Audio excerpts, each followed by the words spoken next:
Brendan Fraser, the famous American actor, you might know him as George of the Jungle or from The Whale as of recent times. He has pectus excavatum. He made his pectus look hardly noticeable in George of the Jungle, and then recently it's very noticeable. And so I want to talk about how his pectus excavatum got worse. For Brendan Fraser, what he did in George of the Jungle is he developed an amazing lean muscular physique. He developed his chest, he developed his abs and his obliques. He had that like perfect, like around 10% sustainable lean muscular body. This is the ideal body to master the pectus condition. His posture was also great as well. And so if you look at footage of him in George of the Jungle, I'm sure none of you noticed that he had pectus excavatum until I'm pointing it out now. You just thought he looked amazing, which is the goal, right? That's what my training's all about. That's what these videos are about. But if you actually look at it carefully now, and I'll show you images, you can see clearly he had pectus excavatum. He just did an amazing job at building an amazing body, building key areas to make the condition hardly noticeable.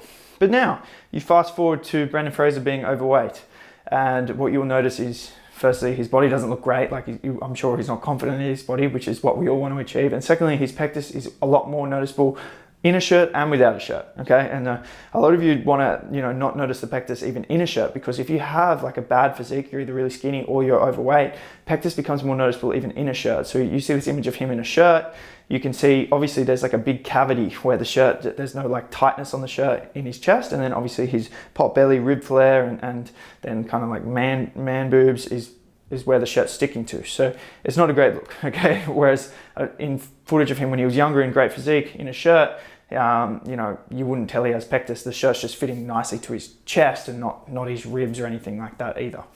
Now, without a shirt, it's even more noticeable, right? So, with pectus, we do have those flaring ribs, that pot belly, and when you're overweight, it makes it look so much worse. And so that's what's happened with Brendan Fraser, is he's gotten overweight and his posture's gotten worse. And so that makes the indent look so much worse, and it makes his physique obviously not great. And you can really notice that something's not right there with his physique, and that is the pectus deformity.